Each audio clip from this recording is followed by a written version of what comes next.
Well, congratulations. How are you feeling? Поздравляю, как себя чувствуешь? Спасибо большое, всем здравствуйте. Ну, общая моральная составляющая просто замечательная, физическая тоже, ну, за исключением руки. Во втором раунде почувствовал, как она хрустнула. Но, как говорит мой один товарищ, говорит, у ребят из Молдовы задней передачи нет, мы только вперед идем, так что пришлось уже по ходу со сломанной рукой 1,5 раунда рубиться. Thank you very much. It's great to be here. I feel great morally. I feel very great about the fight. Physically, I feel okay. Just besides my left hand, I felt it in the second round. I felt a crack, and I pretty much knew that it was most likely is broken.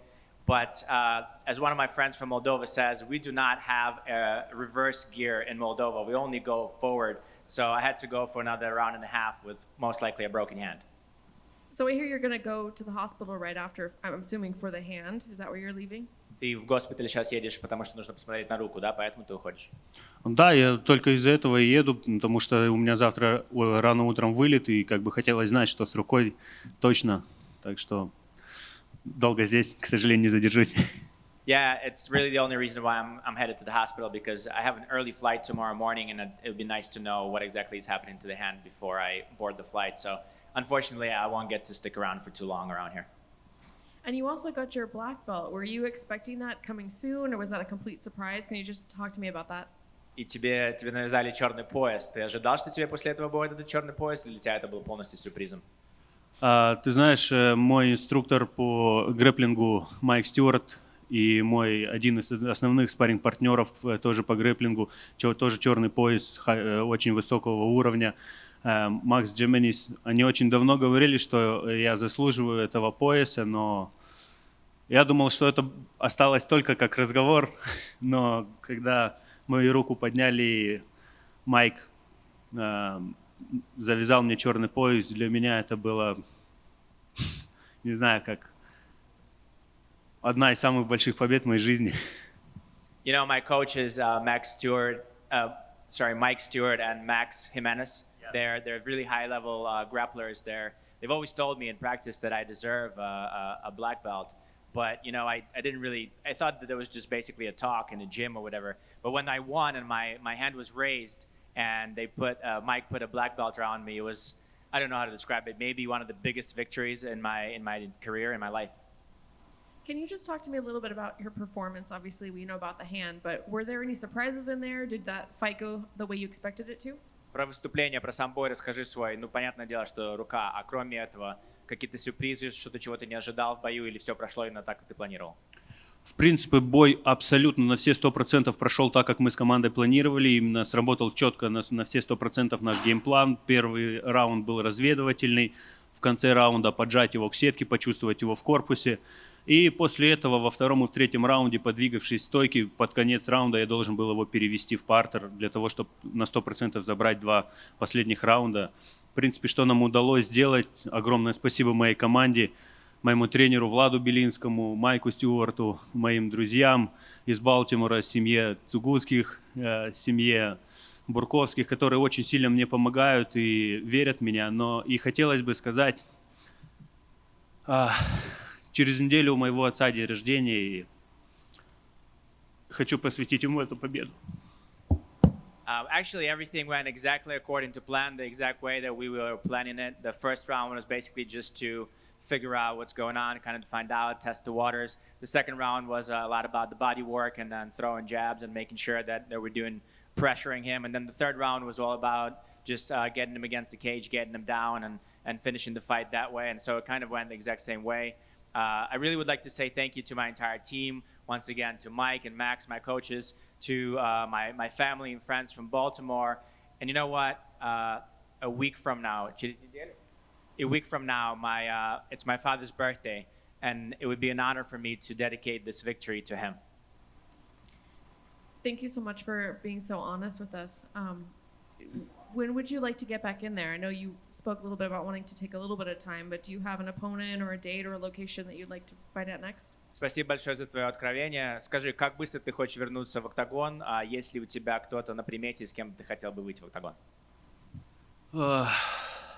Я готов вернуться абсолютно в любое время, когда я получу допуск от докторов И, в принципе, мне без разницы, я пришел в эту лигу драться и доказывать, что я достоин быть лучшим.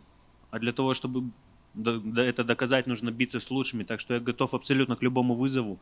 Я здесь, и, как я сказал уже в октагоне, King Kong is back. Yeah, actually, I'd love to get back as soon as possible. As soon as I'm cleared by the doctors, that's what I would love to do. You know, I came to this promotion to fight, to show that I'm one of the best, that I'm able to fight some of the best. And in order to prove that, that's what I have to do. I'm ready for any call out, for any of the fighters that want to get in there with me. That's what I'm here for. So, as I said in the octagon, King Kong is back, guys. And last one from me. You mentioned your wife in the cage. I'm just curious, do you have a present planned for her? И последнее от меня, то, что ты говорил про свою жену в октагоне. Ты какой-нибудь подарок для нее придумал привезти обратно?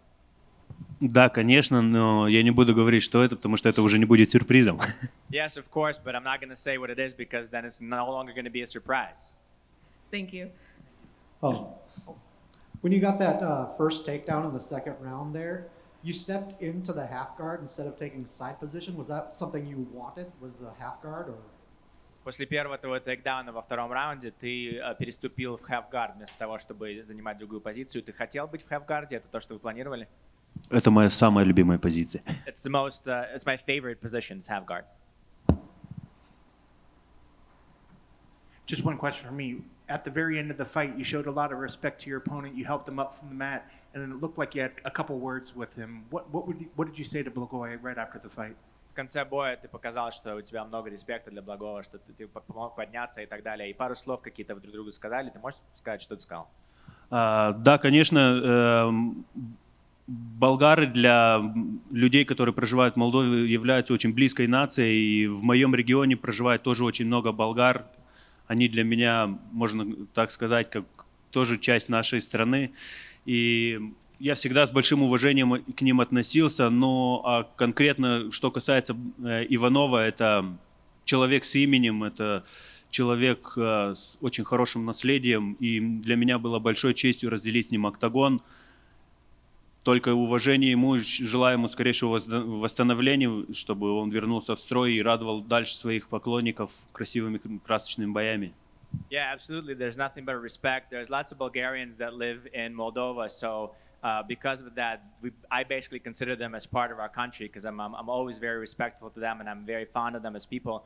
And when it comes to directly for Ivanov, I mean, to me, he's a person with a legacy. He's a person with a big name. He's a person that I really respect. So I hope for nothing but a fast recovery for him and all the best to him because I really respect him as a person and as a fighter. Congrats on the win. Tremendous job, especially with what you disclosed. You've had guys like Paulie Malignaggi fight with a broken jaw, Turgati, broken hand. It's not something you can prepare for, but what goes through your mind in between those rounds? And even when you reflected that, like, you were able to conquer this, obstacle.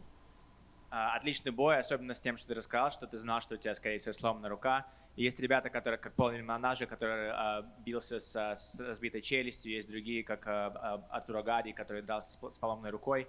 Расскажи, пожалуйста, как у бойца, что происходит в голове, когда ты знаешь между раундами, что, скорее всего, у тебя перелом или какая-то сильная травма, но тебе все равно нужно додавливать до конца, доходить до конца. Какое мышление у тебя, как у бойца?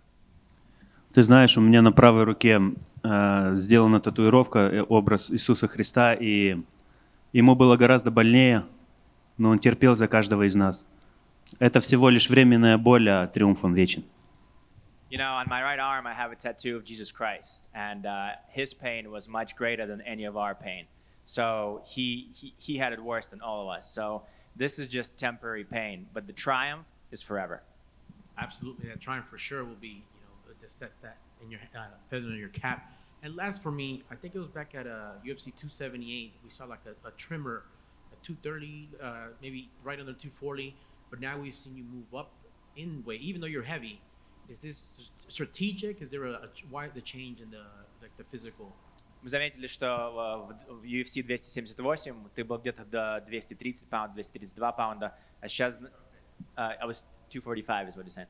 А сейчас мы заметили, что ты как бы поднялся достаточно выше. Это стратегия такая, почему поднялся в весе, или просто расскажи почему? Нет, после того турнира у меня в жизни произошел очень такой серьезный переломный момент. Он очень сильно меня психологически подорвал, выбил меня из колеи. В принципе, из-за этого я в отвратительной форме подошел к бою против Саши Волкова, но с Божьей помощью и с поддержкой моих родных и близких людей я вернулся в дело, я вернулся в зал. И, в принципе, сегодня я выступал с таким же весом, как и в прошлый раз, но вы сами видели, структурно я совсем изменился. И я ментально укрепился, и я сейчас чувствую, что Господь озарил мою душу таким светом и дал мне такую силу, что я готов абсолютно к любым испытаниям.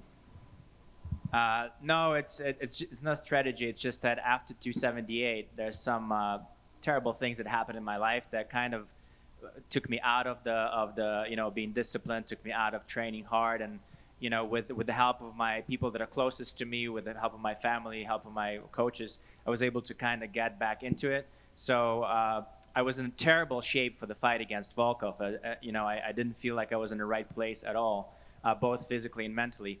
But I got back with the help of those closest to me. And to be honest, I'm in the same weight as I was back then in that fight. But as you could see, a way different fighter, even though the weight didn't change from the last fight. And I really feel that I was graced by God. I was touched by God, and I was given strength by God. So with His help and with good training, I'm able to push forward and do better. Excellent. Thank you, sir, and keep up the good work.